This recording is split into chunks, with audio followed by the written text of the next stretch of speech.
bin jetzt das zweite Mal in Polen alleine, um ein paar Sachen noch zu erledigen. Je mehr, desto besser. Schauen wir mal.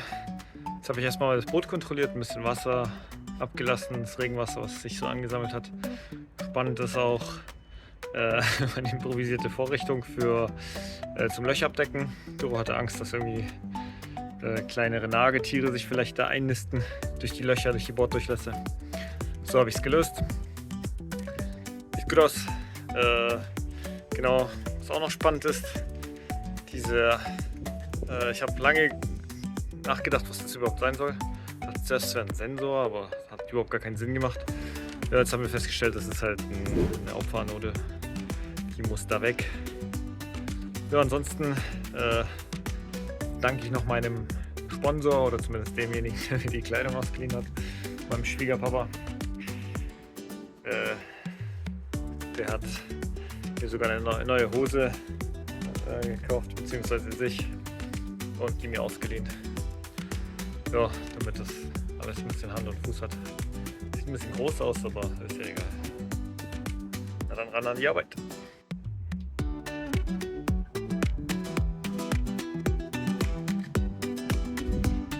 Erste Schraube locker gekriegt, zweite ist futsch.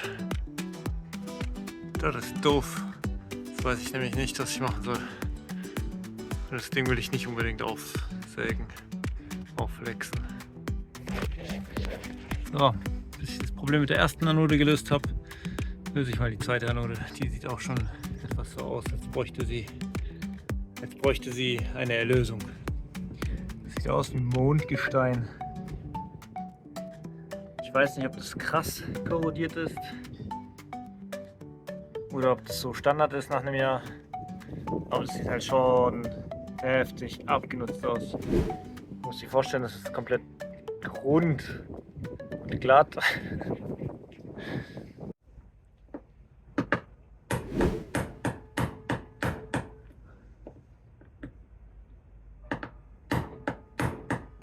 Unsere neuen Borddurchlässe.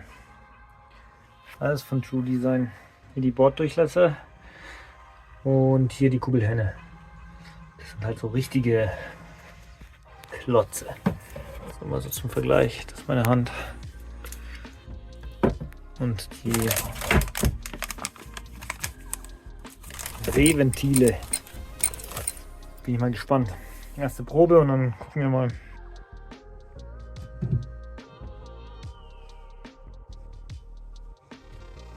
Ich schaue mir jetzt probeweise mal an, wo die Kugelhähne, die Öffnung hin muss. Nur um grob zu wissen, ob ich da noch was machen muss oder nicht. Und dann nehmen wir mal an, hier zum Beispiel. Ja, hier ist eine Kerze, die es zuhalten sollte. Ja, und dann hier passt. Hier geht er wahrscheinlich auch auf. Jo. Hier ist kein Problem.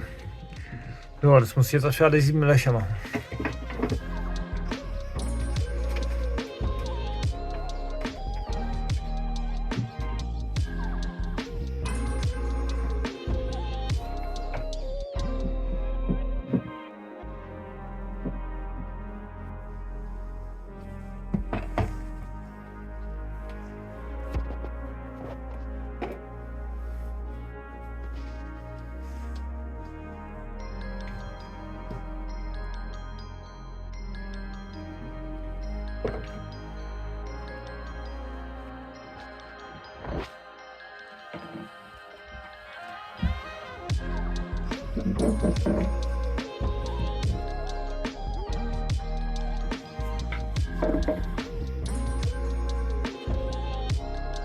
Okay, es passen im Prinzip alle.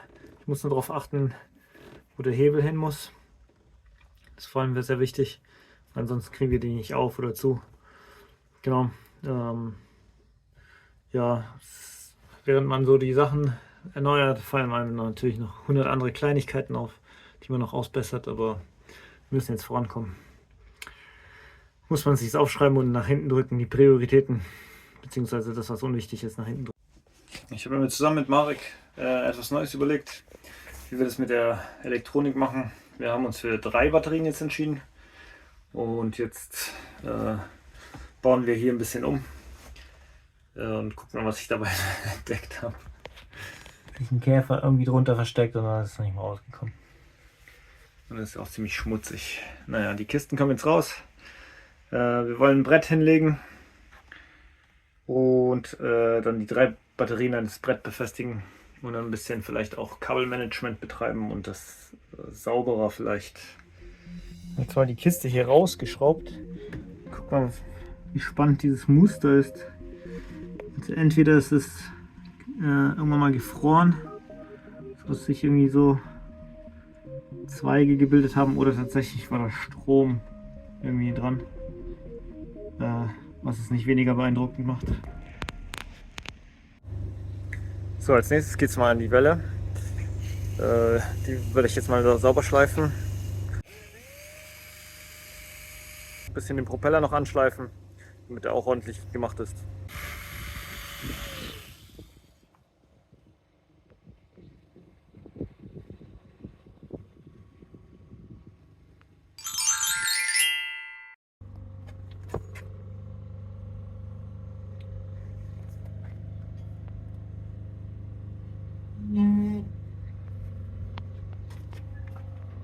Jetzt versuche ich als nächstes die Borddurchlässe mal wieder reinzumachen, beziehungsweise mal zu befestigen. Ich habe gestern noch mit Paketband das mal probeweise dran geklebt, zu gucken, ob es hält.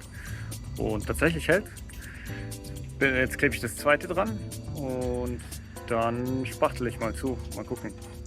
Ich mache erstmal einen Probespachtel, dann schaue ich, wie das morgen sich verhält, ob es kleiner wird oder ob es, weiß nicht, zu krass trocknet, dass ich da mehr Masse drauf machen muss. Ja, und dann, je nachdem, mache ich dann weiter mit dem Seeventil. Borddurchlässe. Beides, alles. Jetzt heißt es anrühren. Das heißt, ein Teil von der Spachtelmasse, ein Teil von dem Härter hier. Nee.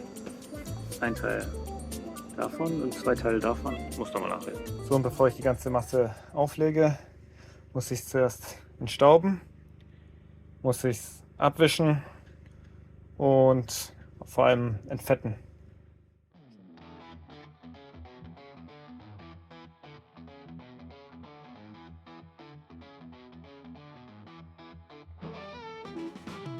Und so sieht Testloch Nummer 1 aus.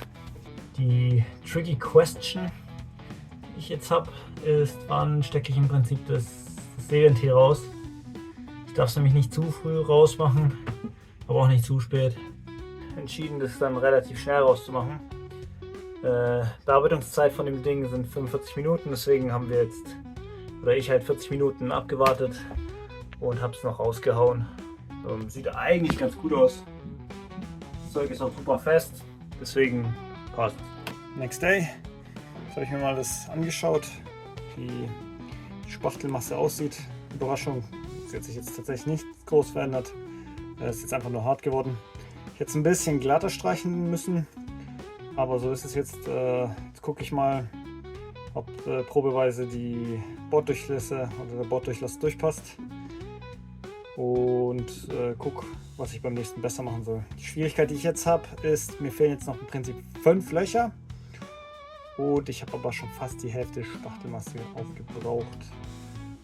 Das heißt, entweder sparsamer, richtig sparsam, oder ich muss noch eine neue Spachtelmasse kaufen. So, ist jetzt schon fast trocken, beziehungsweise die Topfzeit, wie es man nennt, vorbei. Deswegen schubse ich jetzt einfach mal die Dinge raus.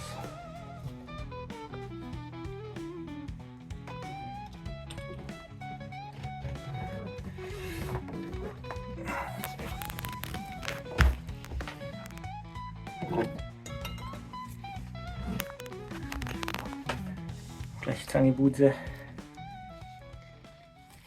Okay, da sieht es recht gut aus. Da jedoch leider nicht. Da habe ich ein bisschen zu doll gedrückt. Ich muss das irgendwie ausgleichen, bevor es trocknet. Mein erstes Loch. So sieht das jetzt aus. So sieht mein Schleifpapier aus. Ich habe es wohl ein bisschen übertrieben. Ja, Schwierigkeit ist halt auch noch, Und das ist jetzt das zweite. Ich habe wohl hier ein bisschen zu sehr an die Kante angelegt. Das heißt, ich muss noch mal flacher rangehen. Und was mich auch ein bisschen ärgert, ist, dass halt überall jetzt das Anti-Fouling ins Gerät kommt. Aber ja, was will man machen?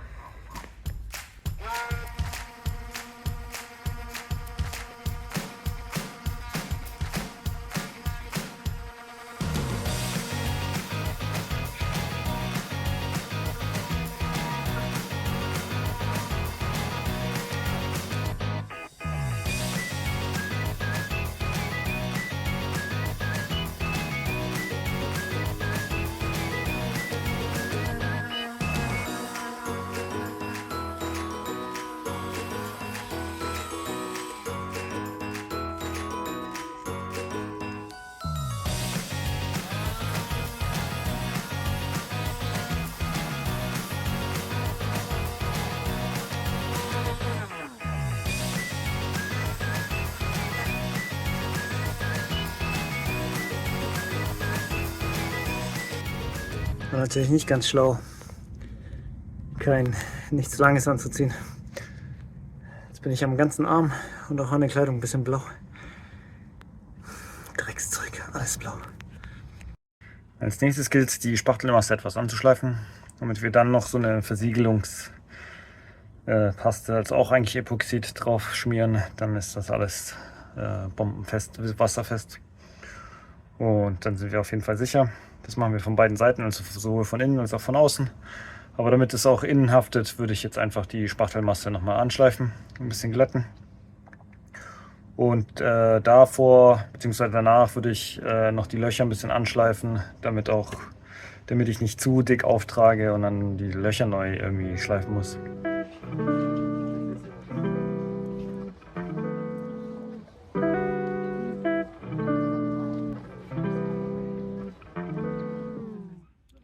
Letzter Tag, wo ich jetzt noch das Epoxid eine Schicht drauf mache.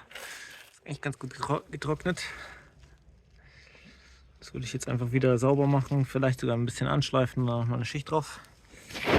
Witzig ist, dass ich den Becher versucht habe sauber zu kriegen.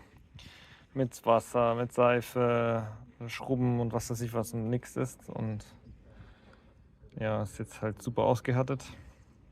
Das Witzige ist, jetzt habe ich es ein bisschen mit dem Schraubenzieher rumgewerkelt und siehe da, das geht ab, ein ganzes Stück. Als wäre der Becher neu.